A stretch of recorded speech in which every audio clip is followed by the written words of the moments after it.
بسم اللہ الرحمن الرحیم۔ حضرت ابو اسد بن عامر کہتے ہیں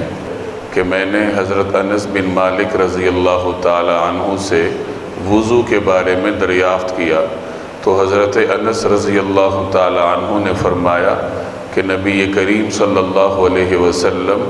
ہر نماز کے لیے الگ وضو فرماتے تھے اور ہم لوگ ایک وضو سے کئی نمازیں پڑھ لیا کرتے تھے۔ یہ سنن ابی داؤد کی روایت ہے جس میں ہر نماز کے لیے الگ وضو کرنے کی فضیلت اور ایک وضو سے کئی نمازیں پڑھنے کی اجازت کا بیان ہے۔ اگر ایک آدمی بے وضو ہے تو نماز پڑھنے کے لیے اس پر لازم ہے کہ وضو کرے، کیونکہ وضو کے بغیر نماز قبول نہیں ہوتی۔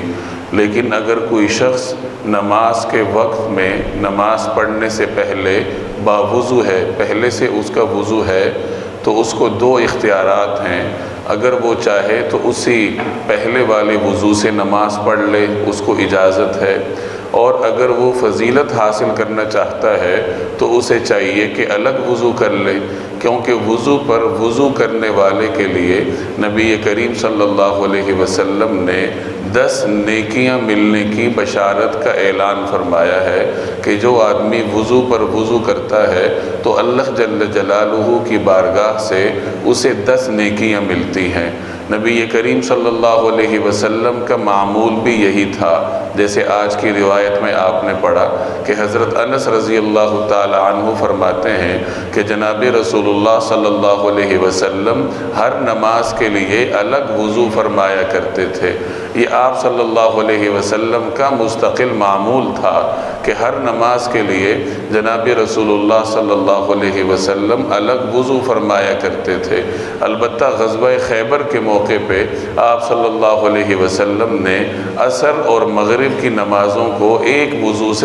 وضو پہ ہی جمع فرمایا کہ ایک ہی وضو سے آپ صلی اللہ علیہ وسلم نے عصر کی بھی نماز پڑھی اور اسی وضو سے بعد میں مغرب کی بھی نماز پڑھی۔ اسی طرح فتح مکہ کے موقع پہ جناب نبی کریم صلی اللہ علیہ وسلم نے 5 نمازیں ایک وضو پہ ادا فرمائیں۔ حضرت عمر رضی اللہ تعالی عنہ نے پوچھا کہ یا رسول اللہ، یہ آپ نے ایسا معاملہ اختیار فرمایا ہے جو پہلے آپ نے اس طرح نہیں کیا، تو آپ صلی اللہ علیہ وسلم نے جواب دیتے ہوئے ارشاد فرمایا کہ امت کی سہولت کی خاطر میں نے ایسا کیا ہے کہ کہیں کوئی آدمی یہ نہ سمجھ بیٹھے کہ ہر نماز کے لیے الگ وضو کرنا ضروری ہے۔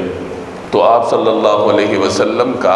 عام معمول یہی تھا، ہر نماز کے لیے الگ وضو کرنا۔ البتہ بیان جواز کے لیے کبھی کبھار آپ صلی اللہ علیہ وسلم نے ایک ہی وضو سے کئی نمازیں بھی ادا فرمائی ہیں، تو کوشش کرنی چاہیے کہ آدمی سے جتنا ہو سکے ہر نماز کے لیے الگ وضو کرے، تاکہ رسول اللہ صلی اللہ علیہ وسلم کے طریقہ کار پر عمل بھی ہو اور اللہ کی بارگاہ سے ہر وضو پر جو 10 نیکیاں اس کو ملنی ہے وضو پر وضو سے، وہ بھی اس کو حاصل ہو جائے۔ اللہ جل جلالہ عمل کرنے کی توفیق عطا فرمائے۔